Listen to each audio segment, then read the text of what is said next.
I have never been happy, even if my situation is good, that others are suffering and struggling. And so, I feel that I'm a trustworthy person because one, I care about other people.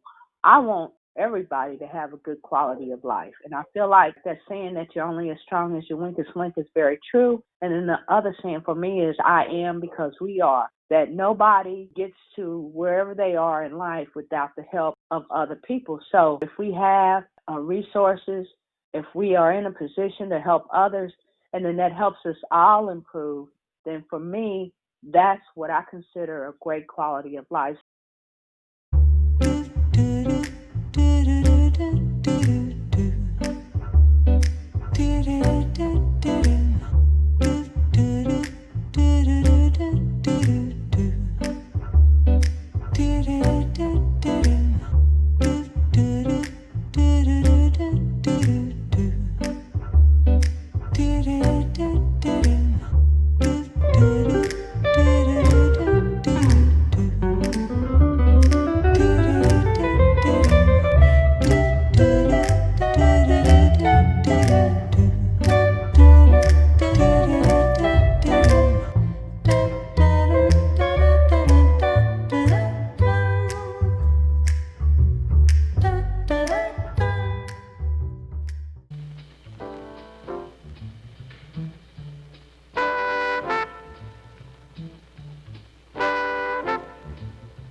What happens to a dream deferred? Does it dry up like a raisin in the sun, or fester like a sore and then run? Does it stink like rotten meat, or crust and sugar over like a syrupy sweet? Maybe it just sags like a heavy load, or does it explode? My name is Marshawn Wally, columnist of I'm Just Saying with the Indianapolis Recorder. We are here today discussing the anguish of being Black in America. It is an understatement to suggest our community has been dealing with a lot. Beyond our normal challenges with food deserts or food apartheid, underlying health conditions, being rent burdened and our living arrangements, unemployment, underemployment, being an essential employee and maybe not being treated like you're essential. Maybe some of us haven't felt safe at home for various reasons. Microaggressions, institutional racism, dealing with COVID-19. We've had a 23% jump in homicides, and upwards of 70% of the people who have been killed in the city were Black. Then we had Ahmaud Arbery, Breonna Taylor, Drejon Reed, Mikhail Rose, and then Greg Floyd. I'm not okay. We have a larger panel today in an effort to get at the greater diversity of Black Indianapolis and the Black experience. We have folks that are business leaders. We have folks that are in social work. We have grassroots leaders. We have grass tops leaders. We have a broad spectrum of folks representing different groups and different people. So my first question to each of the panelists today will be, how are you feeling? I want to start out with Val Tate, and it'll be the same question. How are you feeling? Introduce yourself. Tell us a little bit about what you do and tell us how you are feeling. right now? My name is Val M. Tate. I'm a community leadership development coach, facilitator, and trainer. My work is developing resident leaders around asset-based community development, as well as with trauma-informed community organizing. I am doing not well. I'm not doing well personally. I've had to, over this past, since March, really focus in on support around myself, my own mind. How do I help myself? Because what's been happening is my people are not right. And that has helped me to see that I needed to really focus in on myself, or I'm not going to be able to help them at all. Thank you. Thank you. You're welcome. Thank you, Val. Thank you, Val. Now we're going to move to Oshia Boyd. Oshia, tell us a little bit about what you do and how are you feeling? You have to unmute. I'm so used to being the moderator, sorry. Good afternoon, Marshawn. Good afternoon to everyone on the panel. My name is Oshia Boyd. I'm editor of The Recorder and Indiana Minority Business Magazine. So a couple weeks ago, I wrote a column, and I started my column with a quote by James Baldwin. So it kind of sums up where we're at today. To be a Negro in this country and to be relatively conscious is to be in a rage almost all of the time. So that's where I've been most of my life. But right now it's discombobulated, angry, grief, confusion, exasperation, exhaustion. Couple days ago, I just broke down crying and I just had to let it go. So that's pretty much where I'm at right now. Thank you, Oshia. Now I'm going to go to D. Ross. Darius Ross, can you tell us, a little bit about what you do and how you're feeling right now? Hello, everyone. I'm D. Ross. I am the founder and CEO of the Ross Foundation, a grassroots organization on the city's east side. Our mission is to take the community out of survival mode into thriving mode through creating effective youth programs, repairing our communities, and developing leaders. How I'm feeling right now is I'm tired. I'm drained, especially being on the front lines as a community leader. We're just tired. We're fed up. We're angry. Enough is enough. The trauma is out the roof for me. The complex trauma. Just seeing everything transpire for the last couple of months, especially still being in the middle of a pandemic, it's just overwhelming, especially for Black people. And so it's breathtaking. I can't really put into words how I'm feeling right now, but we got to keep fighting. Thank you. That is actually one of the challenges some of us are facing. You can't even put into words all the things that we are dealing with. I want to go to Kenneth Allen right now. Kenneth, can you tell us a little bit about the work that you do and just how you're feeling? Absolutely. Thank you, Marshawn and the Indianapolis Recorder for having this very needed and timely conversation. First, let me say that I am a Black male. I am the father of a Black male. I'm a nephew, a cousin, a grandson, an uncle. And I mention those titles because all those are most important titles to me.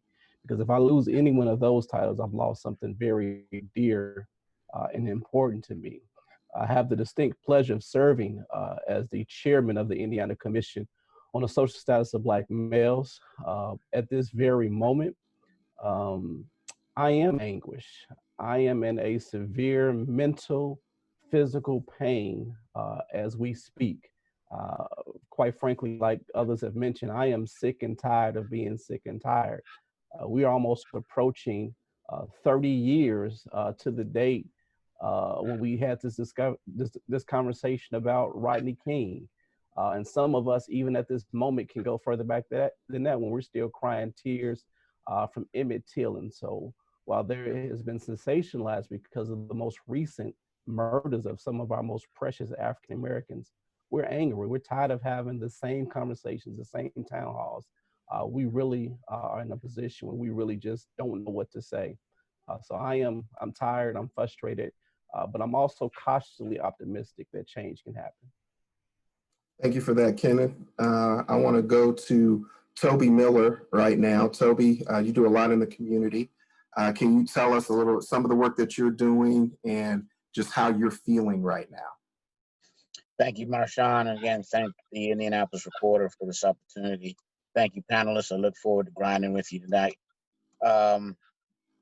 I represent several hats. I'm the director of the Race and Cultural Relations Leadership Network, which is an institution and a forum that convenes, informs, and mobilizes leadership to address racially and culturally charged issues in our community. I'm also the co-chair of the Community Resource Team, which does much of the same, except with a focus on developing and managing two-way communication and accountability with law enforcement. And then I think, just like with Kenneth, I'm a father and a son and an uncle and a coach. And I think today I'm feeling overwhelmed. And that feeling of being overwhelmed comes from, as you guys see, I'm in my car going to visit an ailing father. And over the past 3 months, I've lost 17 people in my orbit to COVID. So the feeling of loss is profound. And also the challenges associated with addressing the pains of our people not only confounds me, but overwhelms me, because I take each one of these cases and issues deeply personal. Thank you all for sharing both the work that you do and just where you are right now. This is very much going to be a family conversation. Our family has to come together. The village has to come together, because I think right now we are appreciating that even in our differences, we are all we have. And so what I want to do now is talk about your people.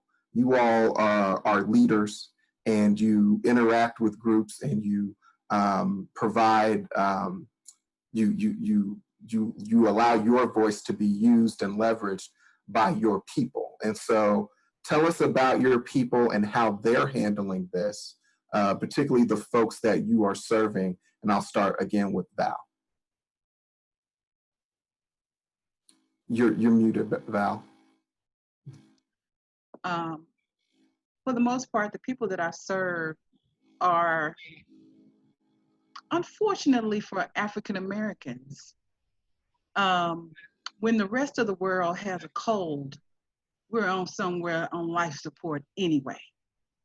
I see with our folks that I work with, many of them are numb. They are moving through life as they always do. And that's unfortunate, because they don't get a chance to heal. They never have. And so they're just moving on in many ways, checked out in many ways. And that's why I think it is a good thing that we see our folks out on the street protesting, because at least if they can't feel anything but anger, thank God they feel that, because we know they're not dead. Yeah. That's what I would have to say right at the moment. Okay. Our folks are feeling the pain, and thank God they can at least do that. We certainly wear the mask. We wear the mask that grins and lies and hides our face and shades our eyes. Why should the world know otherwise? We wear the mask. D, I'm gonna go to you. So your work on the Far East Side, you're very much a leader over in that space. What are you seeing? What are your people feeling? Can you talk about that? Yes. It's a very sensitive subject when you're talking about speaking to what's happening right now in our communities, because you think about the Far East Side, that's an area, especially around 42nd and Post, that's an area that's already plagued with so many systemic barriers and challenges, and has had the highest murder rate for the last 5-6 years.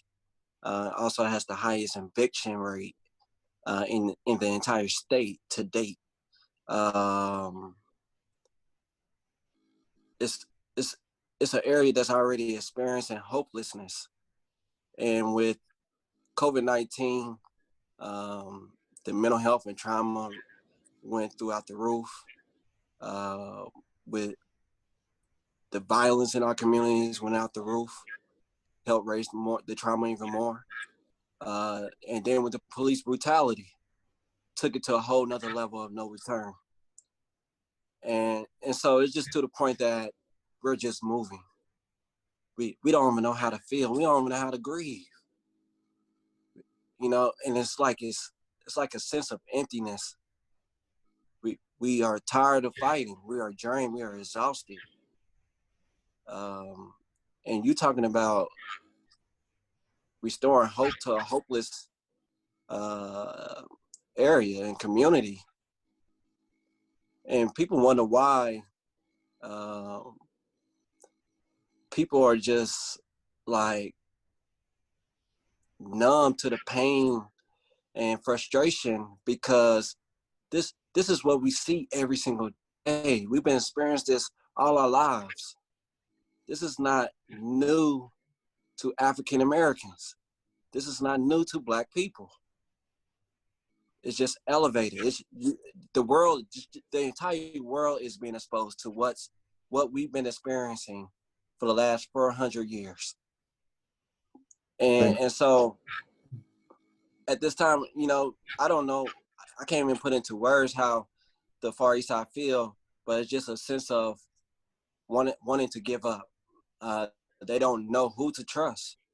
The police department is assigned to protect and serve, but they can't trust them when they have an issue in their community to call them. They can't trust the government to advocate and elected officials to stand up for them in time of need. They can't. It's a lot of things. It's a lot of things in place that needs to be restored, and we need healing and love. And if we're really talking about getting to the root problems and really moving forward as a community, we need healing, love, and hope restored back into our communities. And until that, it only will get worse. Thank you, D. I want to move to Oshia. Oshia, I know as an editor, you get a lot of different perspectives coming at you from the community. Folks are reaching out. What are you hearing? What are you seeing? How are your people interacting or feeling about everything that's going on? Well, I consider the Recorders people our readers and the Black community at large. So what I'm seeing, what I'm hearing, just kind of piggybacking on what everyone else is saying, hurt, anger, confusion, distrust. We know that everyone says to go vote, but I don't think we're utilizing our votes effectively. I think there's a lot of people who still don't quite understand. They think their vote doesn't count. So I think we're not getting the message out that your vote does count and here's how it counts. I think that when I look at the comments on our Facebook page, I see so many people expressing anger, especially when we have people who come and comment and say, oh, go home, tell the protesters to go home, you blacks have this or you have that, then people are actually coming back now and commenting and telling them, get out of the comments, you don't belong here. So I think that has definitely changed, where we are now seeing where we are mobilizing. We were once just apathetic for a long time, worried about just making money, buying things. I think now we're to the point where we're ready for some action. And I don't think we're going to leave this phase for a while. I think we're going to be here. So that's kind of what I'm seeing. I know Val was talking about how that was important because at least you would see something, at least you'd see some kind of action or activity. Toby, Kenneth, is there anything either one of you would like to add to this? Kenneth, I think I saw you kind of move first. Yeah, as I kind of indicated with the first question, I have a copy of the Indianapolis Recorder from February the 28th, 2020, and the title read, "Challenges Haven't Changed Much for Young Black Males." The commission itself, Indiana Commission on the Social Status of Black Males, has been around since 1993. And again, they're frustrated because they're tired of having the same conversations, the same town hall meetings, and they're hurting. We mentioned COVID. So many of people of color and even all races haven't had the opportunity, one, not to even grieve, but secondly, not to even attend a funeral. I've done 2 funerals within the last 2 weeks of folks who were limited in how many people they could have attend the funeral. So we are not even given the opportunity to even grieve or pay our final respects because we're in the midst of a pandemic, in the middle of a pandemic. And too often, people that look like us don't have adequate resources to get the appropriate mental health treatment that is needed to deal with the trauma that my brother D mentioned. And so we have to understand that, while I am not for the rioting, I am for the protesting, but I understand why they're frustrated, why they are angry, because these conversations, as our sister Osea mentioned, have been going on way before we even got here, and they're fed up and they want change and they expect change. And I think at this point, they are now demanding change. Yeah, Oshia definitely had a point. They are demanding change. That has been one of the positive developments. I know we're going to talk about young leaders emerging during this crisis. Toby, is there anything else that you wanted to add to just the conversation about your people and how people are feeling right now? It's cathartic in a sense. There's a lot of folks who are feeling the same things everybody else has said, but there's a segment of people who are feeling charged, inspired, and what I mean by that, not in a morbid sense, but because they see that there's so much work to be done and they're tired of not doing it. So they're interested in flipping Thoreau's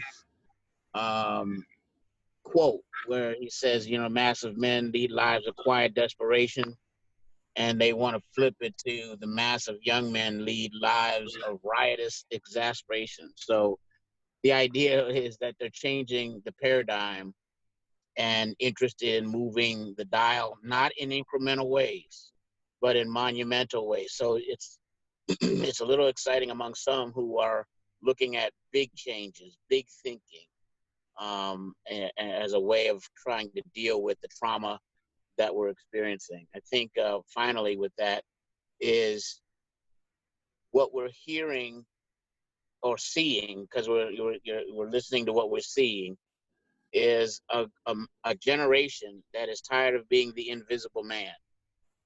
Ralph Ellison's Invisible Man, where, I'm the invisible man because people refuse to see me. And I think young folks like Dee and others are refusing to be ignored and invisible anymore. Yeah, the famous quote that's been bandied about from Dr. Martin Luther King has been, "Rioting is the language of the unheard." And Indianapolis left the ranks of polite politics this last couple of weeks, as we've not only been protesting, but some damage happened downtown. And while the protesters were peaceful, I think Oshia actually raised an interesting point in a column that she wrote about just the need to use that term in the first place and apply that term in the first place. Oshia, can you talk about that real quick? That was a very interesting point that you made in the article that you wrote. Talk about like the peacefulness and the protest, and because I think it's appropriate right now. Go ahead. Well, so kind of picking off of what you and Toby are saying. So Ralph Ellison definitely came to mind. We have been invisible for far too long. And then Dr. King, protest, the riots are the voice of the unheard. So all these things came to mind as I was thinking about, I was actually in a conversation with the writers. We were talking about the protest.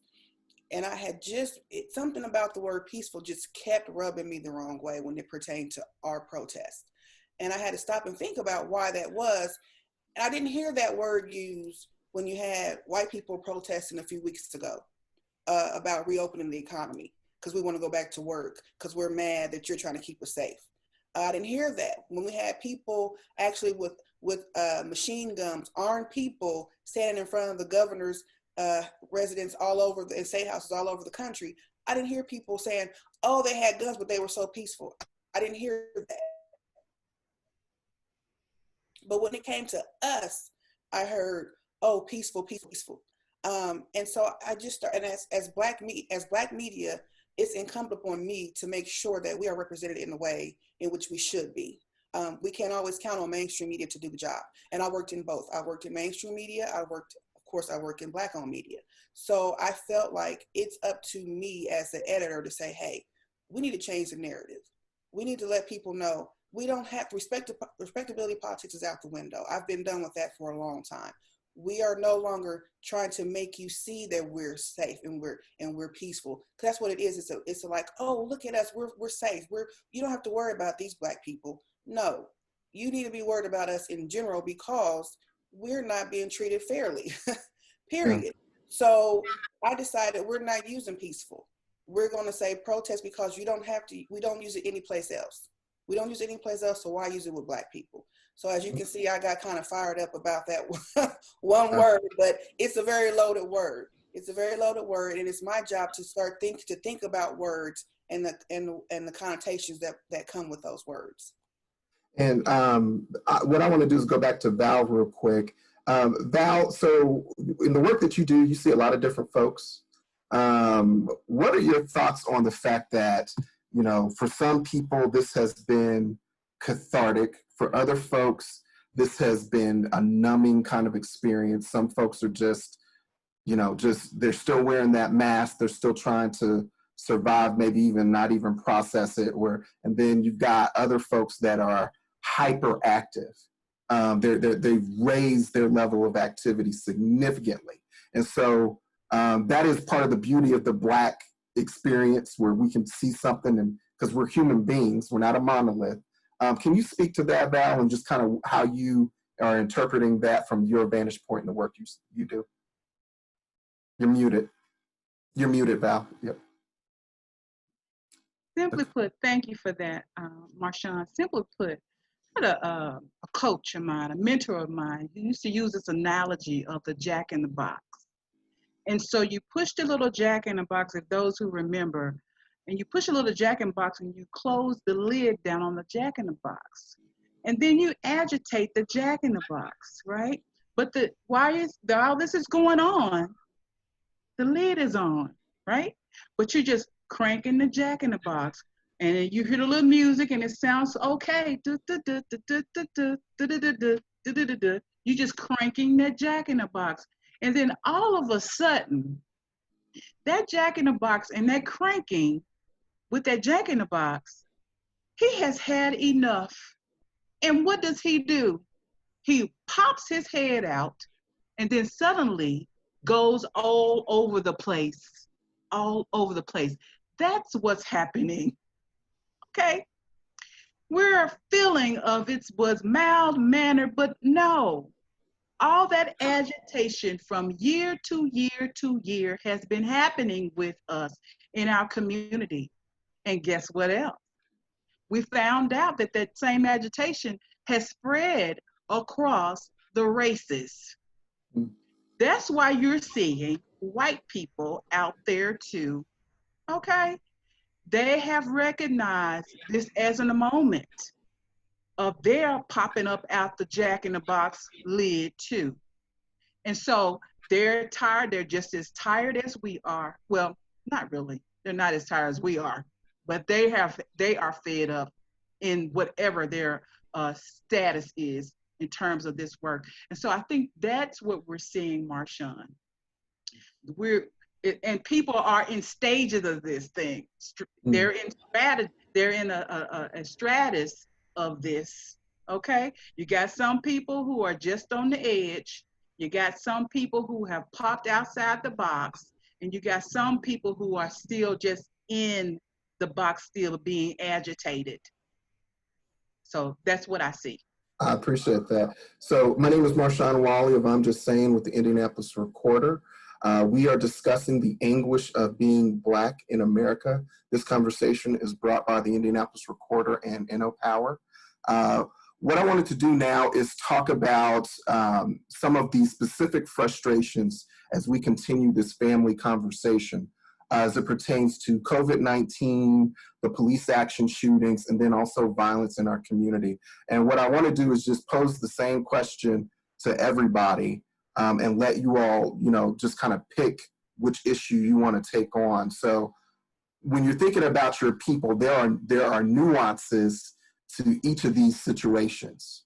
With COVID-19, some folks are seeing different things. With police action shootings, some folks are seeing different things. And even with the way that we talk about violence in our community, particularly right now where we're also having a conversation about the state's role in violence in our community. And so some folks say that those go together. Some folks say that those should be kept separate apart. This is a family discussion. I want us to kind of address those.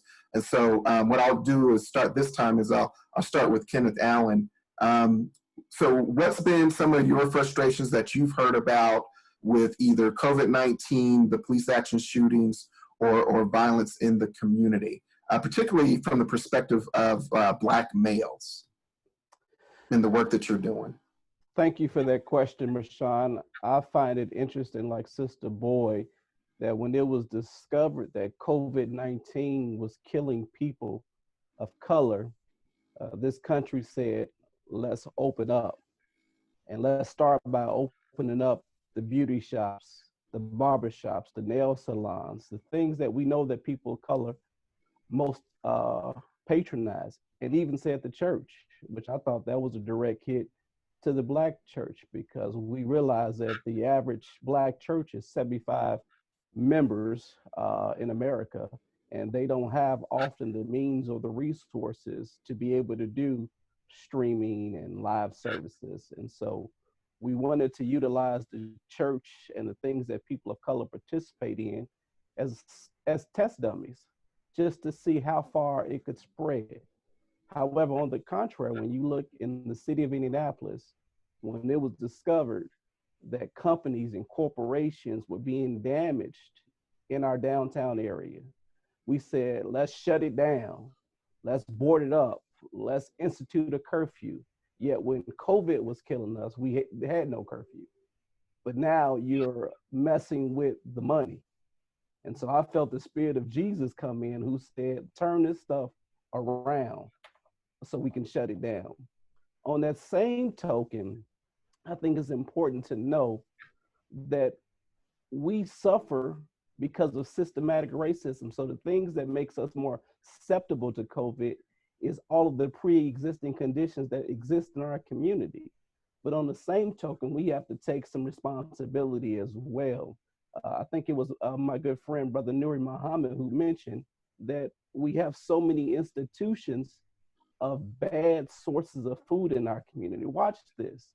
They will fix up and repair downtown Indianapolis quicker than D. Ross will get a grocery store in 46218. They will fix up and repair downtown damages quicker than 46208 will get a grocery store or reasonable food. So we have to make sure and demand that our leadership provides the same amount of attention that we do to the square miles of downtown than we do our communities of color. Because if it was breaking in and rioting in 46208, 46218, you wouldn't see the amount of resources that they have administered.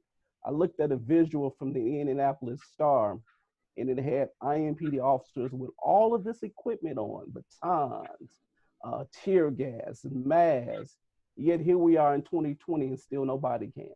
So you got thousands of dollars worth of equipment to protect, I guess, these buildings and corporations that have been damaged, but nothing to record in 2020. So I think that it's a fight within a fight. So yes, we have to fight COVID. Yes, we have to social distance. Yes, we have to make sure that we're not eating what Brother Nuri Muhammad called those pre-existing combo meals from McDevils, Taco Hell, Long John Killers. We got to make sure that we don't, take care of ourselves by not participating in eating those things. But at the same time, we have to fight a different fight that most people don't have to fight. We have to have the talk. As a Black father who my son will be a teenager next week, I'm having to have the talk because now you're a little bit older.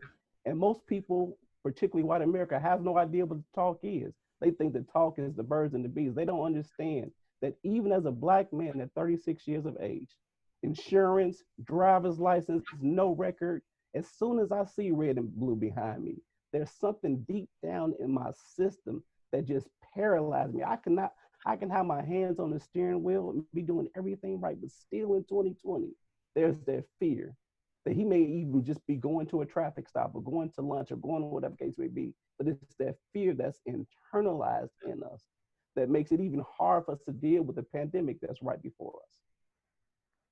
Thank you for that, Brother Allen. I think that is an interesting observation that I think we were under a travel advisory during COVID-19, but then we got a curfew when I believe you're correct on that. Toby, I want to come to you now. So we've been dealing with a lot of these issues. I need you to pick one of them, or just kind of share insights from what your side of the Black family is experiencing from COVID-19, the police action shootings, and then the violence in our community. Wow. Just pick one, right? Just pick one, or just if they all come together, do what you got to do, because we need to understand. Well, I'd start with, during the Million Man March, we were organizing and taking thousands of people from Indianapolis to DC. We used to say, those who define your terms control your reality. And during that conversation back then, we had to really look at what empowerment was. What we did was we created our own definition of empowerment, which was the capacity to define and act upon interests. And I think empowered communities relate well, even if it's on a battlefield. The difficulty, though, one of the challenges we have is that part of being truly empowered is having really good information and being mindful of what you're demanding, asking for, and pushing forward. So I lift that up because one of the things we have to do as a community, as we engage in some of these fights, is really defining where our interests are and how we best act upon them. And I'll give you one classic example. I could go on, but I'll give you one classic example. One of the reasons why we're probably not as effective at getting officers at IMPD or otherwise to face true accountability is because we have demanded transparency throughout everything. So what I mean by that is most personnel hearings where somebody is about to lose their job or they're fighting for their job are held in private deliberations where each side is able to vigorously argue their case. That's not the case with law enforcement. And then what happens at the merit board has to adjudicate based on the information provided. Now, I want you to think about it. Because now it's an open process, anything they can and will say can be used against them. And everybody gets to see the deliberations. And the moment the city vigorously tries to argue for the termination of an officer, it opens itself up to certain levels of liability, which they don't want to pay. So what do? They have to argue a slimmer case to try to get rid of an officer. Because if they argue a vigorous case in open public, they may lose an officer, but they also lose tens of millions of dollars. So there's a disincentive to vigorously argue to get rid of an officer. So we've been calculated, in some cases very intelligent and empowered, and we move on our interests. But sometimes the way we move has created conflicts which compete against us getting our interest. So what I say all that to say, this time of trauma and challenge on all of these fronts, we have to really carefully look at our strategic orientation, because going out in the midst of a pandemic that is killing more of our people, but we go to these mass rallies to protest, is an invitation for us to expose ourselves to death while we're fighting for life. And that's with COVID, that's with holding police officers accountable. We have to be more strategic. And I think that's where some of the other cognitive dissonance exists throughout all of these challenges that we're facing. That's why we got the family. That message right there. That's the uncle. That's the wise uncle sitting in the cut that points out the things that maybe all of us haven't been thinking about. At the same time, that's a very interesting point, an interesting perspective. I do want to make sure that we get to solutions and our vision for what we want to see. So, but I'm going to ask Oshia, the same question based on what you're seeing. I know you have to cover it all. From your perspective, what has been some of the unique experiences, kind of like the whole peaceful protest idea? What's been unique about just the COVID-19 or the police action shootings or the violence in our community discussion? So as Toby said, people are risking their health to go to these rallies. But I think that just shows the level of frustration and anger that we are in at this point in time. So for me as editor of the Recorder, which by the way, as you guys know or may not know, we're in our 125th year. So we've been around 125 years covering Black people and Black issues, and we'll continue to do that hopefully for another 25 more. For me, the issue, I don't think I can point to one thing. My one thing would be dismantling systemic racism. That's my one thing. And that's a huge thing. And that's where do we start to dismantle systemic racism? But it has to be done. When we talk about comorbidities, we talk about maternal mortality, so many things, the food deserts, so many things come from the fact that we live in a society where we don't have equity. Period, point blank. You're talking about, Kenneth was talking about, 46218 getting things that they wouldn't get things like downtown would immediately. We have to hold people accountable. We have to say, we voted you in. This is what you told us you were going to do for us. We have to hold government accountable. And the police are part of government. We have to start recognizing our power. We have more power than what we think we do. And we need to start utilizing it. When we have elected officials come to our churches and tell us to vote for them, we need to say, okay, you came 2 years ago. What happened? We need our pastor to say, okay, we brought you here and you didn't do anything for my people. So pastors need to say, you're not coming back. until you can show us that you've actually done something for us. We need to hold people accountable. And also, last week, the Recorder in Kepler had a conference, town hall, and we had Dr. Jessica Gordon-Nebhart talk about community wealth building. And I never really thought about community wealth building until I listened to her keynote address. And some of the things that we struggle with, we need to start taking accountability ourselves. So some of my issue is, yes, we need to hold the system accountable, but we also can do things ourselves and quit waiting on someone to come and save us. White people are not going to save us. They are not going to save us. We have to save ourselves. So we know that eating McDonald's and eating Taco Hell, as you said, we know these things are bad for us. We know we live in food deserts. What are we going to do about ourselves? So it's not a matter of, we can do both. In my mind, we can do both. I feel like often the conversation is one or the other. That's not where I'm at. As I hold the system accountable, I'm also holding myself accountable. I was raised to take care of myself, to be an accountable adult. I raised my children that way. So holding the system accountable does not mean I'm saying, oh, we can just all go out and be on welfare and not do anything. That's not how I was raised. I don't think that's how most of us were raised. But somehow when it comes to the conversation about Black people, it becomes either we want the government to take care of us, and we're ignoring all of our problems.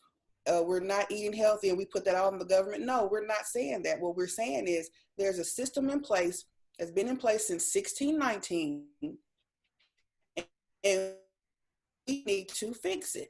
But at the same time, we can still work on ourselves and be better. Isn't that what we're all supposed to do, is improve, self-improvement, examine yourself, be better, keep moving forward, but at the same time, hold this system accountable and say this system in America does not work for everyone. And that is also what we're trying to do, is improve America. That's the job of us, we the people.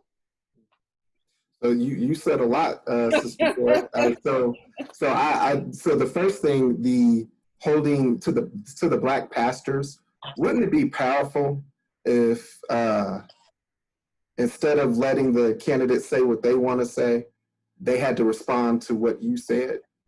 Yeah. What you wanted. Like, I mean, if we had, I've been working on a Black agenda, but just the pastors, I need you to respond to what I'm saying. Where are you on what I'm saying, as opposed to you telling me what you think? Because we know we're being used. We know we're being used. Mm-hmm. So we need to stop letting it happen. I mean, we actually need to take back our power. Yeah. We need to take it back. And then there is this conversation, and I appreciated the way that you approached it, the personal accountability versus fighting the system. There are times where the system does not allow for, so if you're poor, me giving you a program on financial literacy, I mean, that's not really helping you. You need money, but you're still responsible for using the money that you have responsibly, that kind of stuff. Dee, I want to come to you now. Same question. I want you to just kind of, from the people that you talk to, engage with, we've got COVID-19, the police action shootings, and the violence in our community. Which one is the most prevalent? Which one are people focused on right now? And what's unique that people need to know about your people relative to those issues? I mean, you can't just pick one. I think it's all interconnected. But first of all, I want to talk about the protests. I'm all for the protests, even in the middle of a pandemic. I'm all for people going out there and risking their lives, because they are taking our lives. And it doesn't matter what health condition you have or whatever. I have two chronic lung diseases, and I was down there protesting on the front lines almost every day. And so this is just a demonstration of showing that we are tired. We are angry. We are tired of you just putting a Band-Aid on a wound, and it's time to heal the wound. And so with COVID-19, there's been a lot of things that's breaking out from that. If you don't know, we are number 2 in the entire country in evictions behind New York City, and we're not one of the largest cities. And so disproportionately, tenants, Black people, Black tenants, are highly on that radar of being evicted. every single week, even with the middle of a pandemic, even with the executive order by Governor Holcomb, people are still unlawfully being evicted and kicked out of their homes. And I'm talking about Black people. And so we have to, so with the Tenants Rights Union, that's under the Ross Foundation, what we've been doing is educating people on their tenant rights, helping them know their rights, write letters to landlords, to property owners, to property management, letting them know that this is illegal, that they are protected under the law. And so it's just a matter of education. Some folks are fearing eviction moratoriums being uplifted July 1st by Governor Holcomb. Eviction moratorium is a pause on evictions, a pause on a landlord moving to evict you. And so there's no plan in place right now to help these tenants when the moratorium is uplifted July 1st. There will be a lot of people homeless come July 1st. And there's no forgiveness around evictions or anything to help accommodate people who have lost their jobs, who have suffered from COVID, or any of those type of conditions. There's nothing in place to assist them. There has been funding come through major agencies, but those major agencies cannot hit the people on the lower level, like some of these grassroots organizations. And so that's another conversation we have to have later. But also I want to hit on the violence in our communities. We have to get out that term of comparing the police action shooting to the violence in our communities. That's respectability politics. We cannot bring up every time a police action shooting. I feel like it's a disservice. It's disgusting when someone brings up violence in our communities compared to a police action shooting. That is two different scenarios, two different circumstances, and it's not right, because that takes away from the fact of this police officer who we pay with our tax dollars was to protect, that signed up to protect and serve us, who we hold to the highest degree, can just kill us at any given time. And it be equal to someone killing us in the community. No way, you cannot compare that. And so, and then also with the violence in our communities and with the police action shootings and the disproportionate people, Black people suffering from COVID-19, you gotta look at the stem. You gotta look at the root problems for every scenario. We have to get these systems off our neck. All those different barriers trickles up to white supremacy. And until we focus on the root causes, we cannot continue to just meet the problem where it's at. We have to get to the root problem. We have to dive deep into it. And of course, at the same time, we have to get knowledgeable about self and start building for ourselves, and also come together as a Black community and stop being so dependent on the government and start governing our own communities. But at the same time, we're gonna hold them accountable because they're taking our tax dollars. All right, Toby, did you want to hop in there, or were you? Oh man, I was just in the amen corner with my young brother. He's hitting it right on the head. I'll hop in. Go ahead, Val. I'll hop in and say Jennifer Lewis put out a YouTube video, and it says, you guys get a chance to go to YouTube and bring it up. It says, all hands on deck, get your knee off our neck. And basically, one thing that we need to do, I think, one thing in terms of solutions, we need to make sure that this moment don't get away from us. This is a national, international movement. We had a president that put into place the President's Task Force on 21st Century Policing. There were some very good recommendations, and that we could go to the Department of Justice archives and get those, and just go ahead on and join with someone in over in the different cities where these murders have taken place. Make sure that this moment does not elude us. Because one of the things that people say, I hear people say, we get into other things. We get into, oh my goodness, we got this piece that we need to do. We got that piece that everything is important. But let's make sure we can at least breathe from the police having their knee on our neck. And this is an opportunity for us to do that. That has already, from a previous president, has already had made these recommendations. Now, if we just make sure that we don't lose the moment or the momentum on a national basis to move forward on a local level. Okay. Now, so I know you hopped in on D. Ross. With respect to your people, Val, with COVID-19, we have the police action shootings, and then we also have violence in our community. When you're thinking about the folks that you're interacting with, which one is the most prevalent that you're hearing about, and which one it has a unique kind of thing that the family needs to understand and appreciate? We need to, there was back in probably 15 years ago, I live in Martindale Brightwood, and we did a door-to-door survey. Residents of the community did a door-to-door survey. On that door-to-door survey, one of the questions on there was, have you been affected by DWB, driving while black? A preponderance of the people that took that survey said yes. That's just an opportunity to look at data where the people live in a predominantly African-American neighborhood. They're saying that the police got your knee on our neck when we can't breathe. I work with African-American men ages 18 to 26, and that's what they talk about on a daily basis. They can't even leave their houses without being accosted. Okay? They can't drive down the street without being stopped.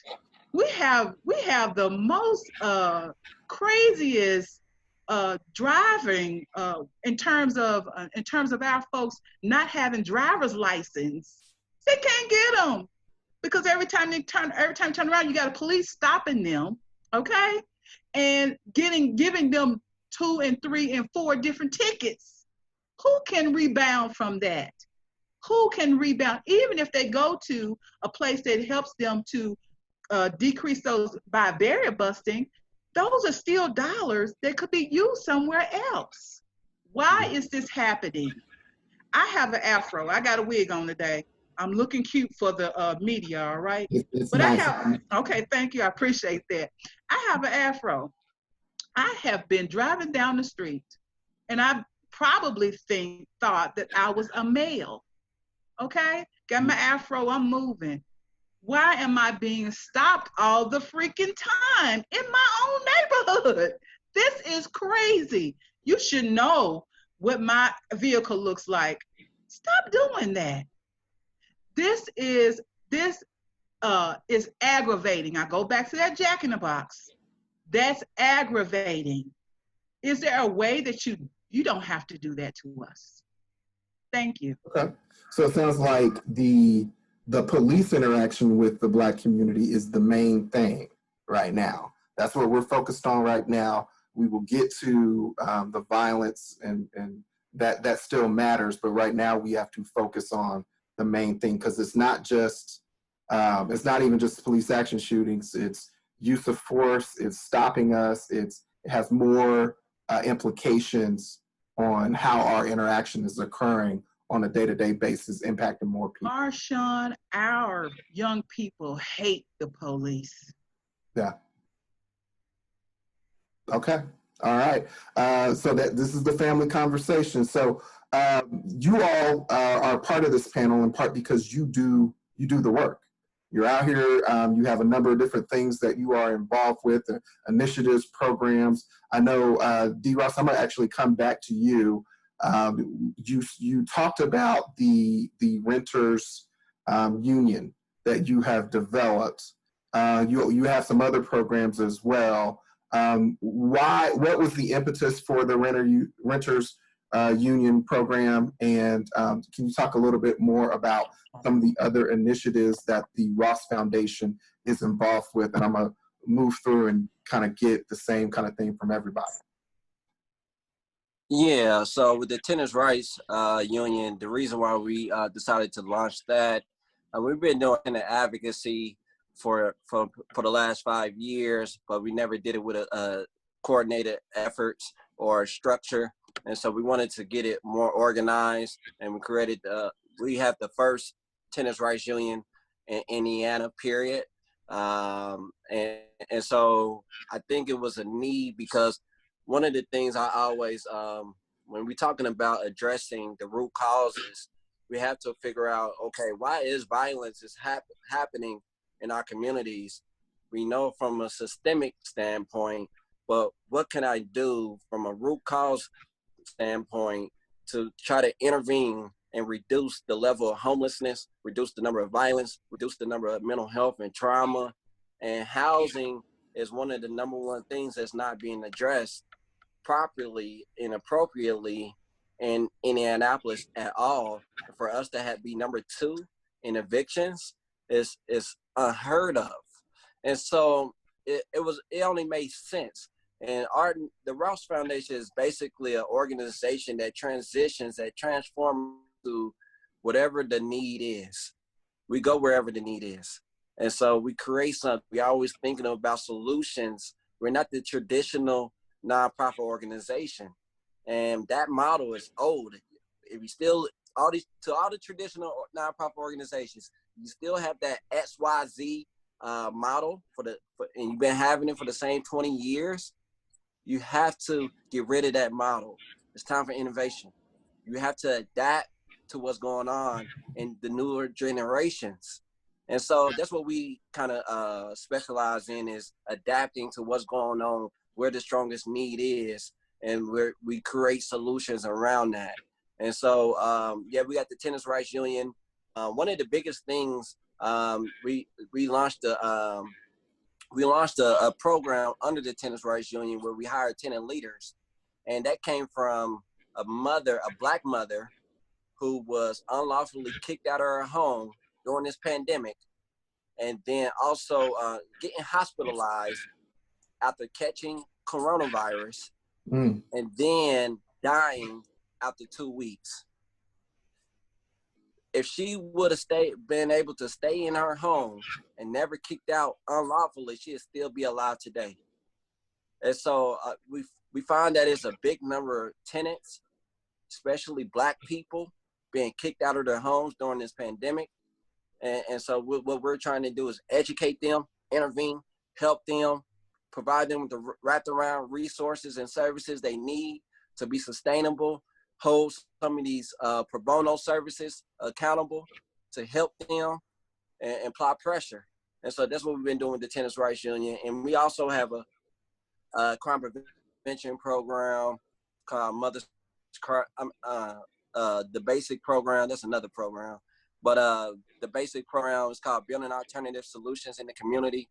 And we work with young Black men and women between the ages of 16 to 24. That's like the biggest ratio of losing them to violence. And we work with them hands-on. We pair them up with big brothers and big sisters from the community. We believe it takes the community. And so that's another important we have going. And and so that's a little bit about what we're doing with the Ross Foundation. And so I spoke earlier about the increase of mental health and trauma in our communities. So we have developed a mental health crisis line for grassroots, for our grassroots organizations, for underserved communities, because, you think about the national crisis lines, you don't trust it. It's not cultural sensitive. And so we wanted to create something that caters towards our Black and brown people specifically. And so that's what we've been doing, partnering with CICF. Awesome. So the study that you referenced with the evictions, the Princeton University study, I would only add that oftentimes we have found that Black and brown people are also rent burdened, because and that's part of what leads to the evictions. Or there's a $32,000 gap between white and Black median incomes. So your income's lower, your rent burden, you know, anything happens, car breaks down, all of a sudden you're behind, and now you're dealing with evictions. So it sounds like, and having a home is just basic, like shelter, food, security, like those are just basic things. And so thank you for your work on that. We believe. Do what now? Yeah, we believe. We believe every community deserves to have the basic needs. Every neighborhood. You think about Carmel, Greenwood, Avon, they all have the basic needs. You think about the Far East Side, we don't have a grocery store. We don't have a library near 42nd and Post. We don't have a public park near 42nd and Post.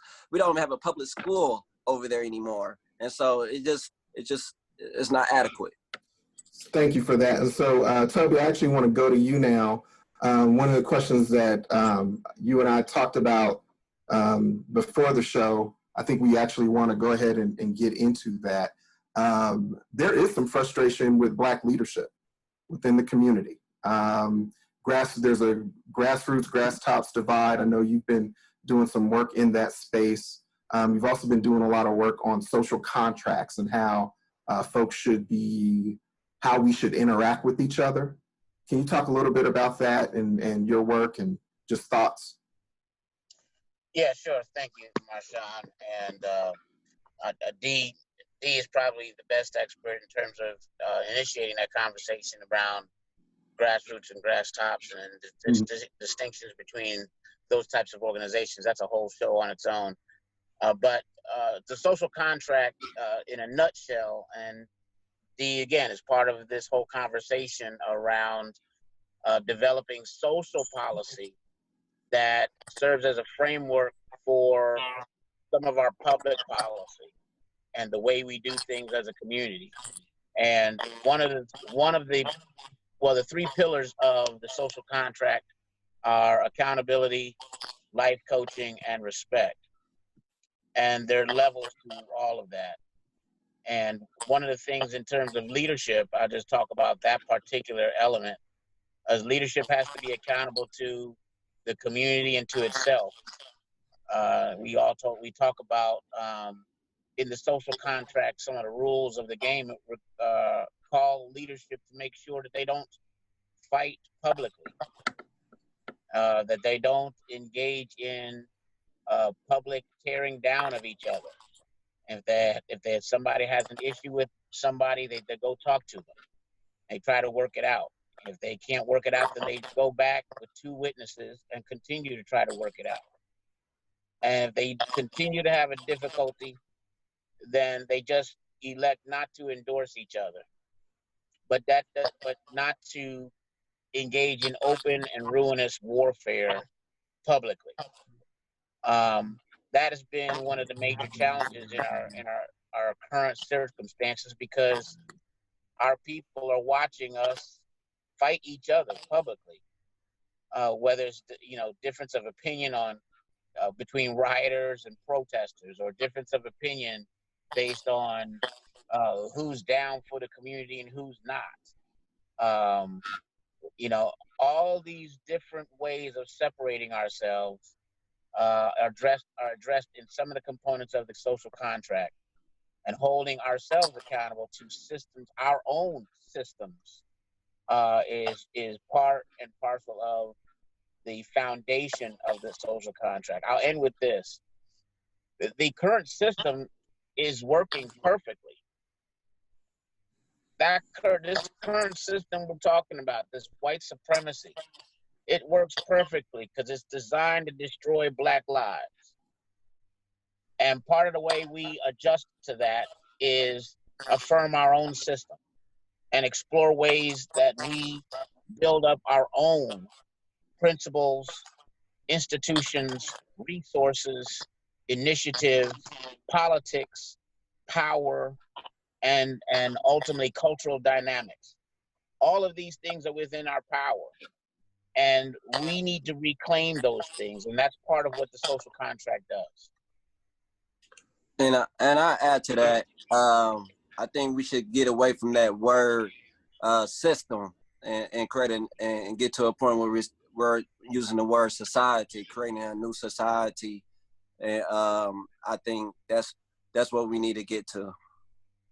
Awesome. I saw, Val, I saw you nodding your head. I know you do a lot of work with Black males, younger Black males. What kind of work are you doing? And just kind of help us understand where you're coming from as far as some of the problems and the challenges that you're seeing and how you're. Excellent. I'll talk about two things that we're doing currently. We got about 6 things that we're on our plate. One on a personal note, in regards to the social contract. Part of that social contract speaks to the village and how we create a village that supports us all. And then Toby talked about also the cultural part of that village. And back in the day, we used to have this street lights on mentality. When those street lights come on, you have your little buddy in the house by that time. And we've gotten away from that. Along with the same thing we've gotten away from back in the day, we'd have these announcements that come on the TV and radio. It's 7 o'clock. Do you know where your kids are? It's 10 o'clock. Do you know where your kids are? And so with that, what we've done, a group of grassroots resident leaders have put together a campaign called The Street Lights Are On. And what we do for the last 4 weeks, we've been on social media platforms informing the public, listen, the street lights are on. Do you know where your kids are? Call your kids and tell them to come home. And we're not just saying to the parents, we're saying to the parents, the grandparents, the uncles, aunts, the coaches, the mentors, the faith-based ministers. Get on the phone, call folks, call your people, call your loved ones, call your youth, and inquire, where are they? Where are you? Are you at home? Are you safe? What's going on? You need to come with me. Do I need to come pick you up? What's going on? Because we want our children to be safe, alive, and free. Safe, alive, and free. All right? And so that's one thing that we're doing. The other thing we're doing in terms of the position that I have at Community Action of Greater Indianapolis, I am the Community Engagement and Learning Development Director. And we have something called We Can. It's a program that's a 4-fold program for trauma-informed community building. And a part of that, we work with African-American males 18 to 26, job, life, health and wellness, and leadership development. And that's been going on now for the last 3 years. We've graduated, it's 6 months, and it's earn as you go, because we know that our young Black men need jobs right now, right? So if they're going to go through a program, especially extensive as ours is 6 months, so we're able to pay them a stipend, $200 a week, so they can work on themselves. And so a lot of that, they're looking at moral recognition, therapy sessions, mental health wellness sessions, leadership development sessions. Along with it, they're getting certifications, OSHA, different types of certifications around in terms of construction and just all different kinds of certifications that they're able to go and receive those within these 6 months and still get paid, because we know that they need to be able to contribute to their own households. And so those are just 2 things that we're doing, that I'm doing, and on a grassroots level, and then also, as people would say, on a grass tops level. There we go. And we actually, I think we should talk a little bit more about that. Dee, I'm gonna come back to you. But one of the other issues, I'm gonna go to Ashia first, but I know, Kenneth, I know you and I have been, I guess, brothers in a fight on the Commission on African American Males, particularly with the mayor and on police reform.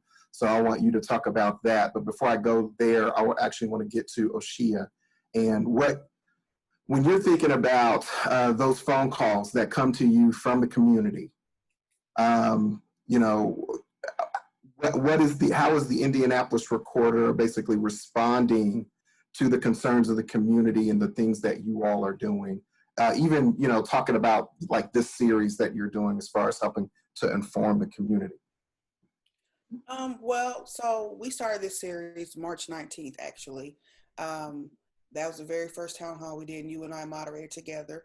That was right when COVID-19 became real for everyone, when Right. schools closed, encouraging the social distance and everything.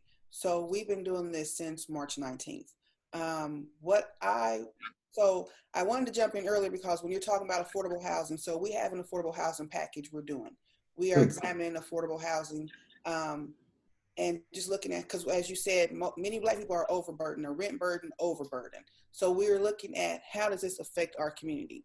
How does gentrification affect our community? What does not being able to afford your home mean, or your rent mean for you? What things, like you said, if you have a car repair, that throws everything off. So how does this affect you when you can't provide the basic necessity for a living? And I think many times we are under the impression that we got it going on. We all have money. We all, because we look good. We often look good. We hide our pain well. We step out and we are dressed to the nines most of the time, and that's fine. But we're not rich. Most of us are poor in Marion County. I think we often miss that the poverty rate. So I was taking notes earlier. The poverty rate in Indianapolis for Black people is 28%. 28% of us live in poverty. That's a lot of Black people living in poverty, and you wouldn't necessarily know that we're living in poverty, but that's where we're at. So the recorder is looking at things like that. Affordable housing. We have another package coming on later in the year, so we've kind of planned out big stories we want to do, big topics we want to cover. So another one is mental health. We know that many of us suffer from mental health issues. We know that this has been a taboo topic for us for many, many years. We're just now getting to the point where we're able to talk about mental health and the importance of it in our community. And we deal with it differently. We know that suicides are rising among our youth. So we want to look at mental health and what can we do. So the recorders, from my perspective as editor, I look at things that I see in our community that we need to talk about. We need to shine a light on. We need to address. We still started a couple years ago with maternal and infant mortality. That's still something I come back to every once in a while because it's still a topic that should be top of mind for us. Too many of our Black women and Black babies are dying. Too many. And this is something that I didn't even realize was happening. And many of us don't realize it's happening. So I'm always trying to look at topics that affect our community. I was reading something a couple weeks ago, and I got a package for 2021 already. I know what I'm working on for 2021 now. I'm like, we got to look at diabetes in our community. We have to look at things that affect us and work on solutions, shine a light on. But again, we know that there are systemic issues that make this be an issue in the first place. So we want to address that, but we also want to address what we're doing as well, how we can be solutions to our own problems.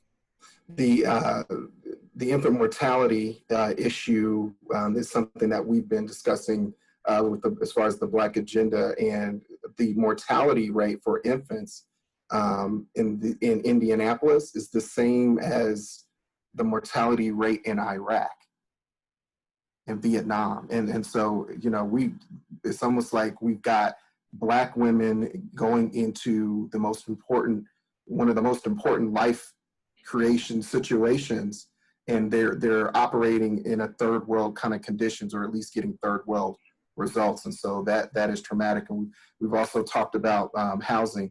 Now, Kenneth, you and I have been in meetings trying to talk about this issue with Black males.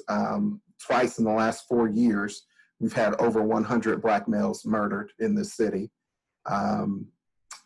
The reforms that we've been asking for and looking for, we've gotten basically the reports in the meetings, but we haven't necessarily gotten the actual implementation of the reforms. Still waiting on body cameras, still waiting on a use of force policy to be implemented and trained. A report just came out from the American Review for Public Affairs that noted higher uses of force on Black people by IMPD. You've been championing the cause of a commission, an Indianapolis Commission on African American males. Can you talk about that and just your frustrations and all the things that you've had to do to get where we are now. Absolutely. Many people may ask, what is the Commission on Black Males? What do we do? The Indianapolis Commission in particular is older than the state commission. The General Assembly in 1993, through bipartisan legislation, thought it not robbery how fitting after Rodney King to develop a commission to study African American males, particularly 5 areas: criminal justice, health, education, employment, and social factors. And so our responsibility at the state level is to provide a report to local leaders, to statewide leaders, on policy recommendations and the condition of African American males in those 5 focus areas, and hope that they will craft and create policy that would change our state for the betterment of African American males. We currently have local commissions in every major metropolitan city other than Indianapolis. Indianapolis has close to 230,000 African Americans, and if you combine all the African Americans in every other city in Indiana, Indianapolis will still have more African American bodies. So it's imperative that we get this local commission. We have been pushing for this since July of 2016, I believe was my first meeting with city administration. We currently have a petition on change.org that is at almost 10,000 signatures that's requesting this local commission on African American males. So I think it's imperative. From the state level, some of the things we do at the grass top level is every year during the month of April, we are in 60 barbershops across the state of Indiana and 15 different cities, doing about 1,000 screenings on African American males. We know that unfortunately African American males are doing bad in all of the statistics, particularly as it relates to our health. We know they're not coming to a community health fair to get tested, but they are in the barbershops. They are having those mental health and those physical health conversations. So why not go to them and provide that service and follow up with them a few months later just to see if they took advantage of some of the resources that were available if they didn't have the appropriate coverage. So we've been doing that for 10 years. Unfortunately, we weren't able to do it this year because of COVID-19. The other thing about, we talked about holding our leaders accountable. I'm gonna be very honest. The mayor promised that he would give us a commission on African American males as recently as right before the last election. And too often, particularly in our community, we tell folks that you got to go to the ballot box to make change. That is absolutely true, but you don't have to wait to the ballot box. We don't have to wait till another dead body is in the middle of the street to make change. We live in a city that if a leader, an elected official, hear me very clearly, is not doing their job, is not serving the people, we don't have to wait to the ballot box. We can petition that person and that party to remove that person from office and put somebody in that office who will serve our people. Let me say that again. We don't have to wait to a next election, whether it's mayor or governor. If we put enough pressure on that person and that person's party, they will remove that person from office. If you don't believe me, there are several individuals, unfortunately, mostly African American, who are artists formerly known as public servants because the party and the community put pressure on that person, remove them from office, and put people in office who would serve our best interests.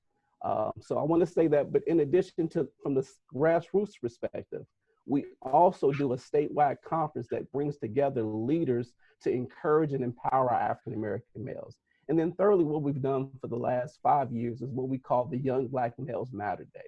That's critically important because we realize that most of our people want to get engaged. They just don't have the information or they don't know how to engage properly. So for the last 5 years, we've trained about 300 African American males every year. We bring them to the State House from all across the state, teach them how to advocate for the issues that affect them, give them an opportunity to interact with their legislators, give them an opportunity to explore and tour the State House, because the person that actually wrote authored the bill, State Representative Vernon Smith, to create the commission in 1993, said for himself, he did not step foot into the state capitol until he was 26 years of age, coming in as a freshman legislator. We have to make sure that we are educating our people on the process that are in place and make sure that we are supporting the institutions that are already in place. So, there are folks that are listening. I love people to start great organizations. I've started organizations, but there are some existing organizations out there that need our support. The Indianapolis Recorder needs our support. The NAACP needs our support. The Urban League needs our support. A lot of these grassroots organizations that are on the front lines could be so much better if the people that are online would just come to the front lines. Thank you for that. Dee, looks like you wanted to jump in. We only got 6 minutes, so go ahead. 5 minutes. Yeah. I just wanted to be clear about the term of grassroots.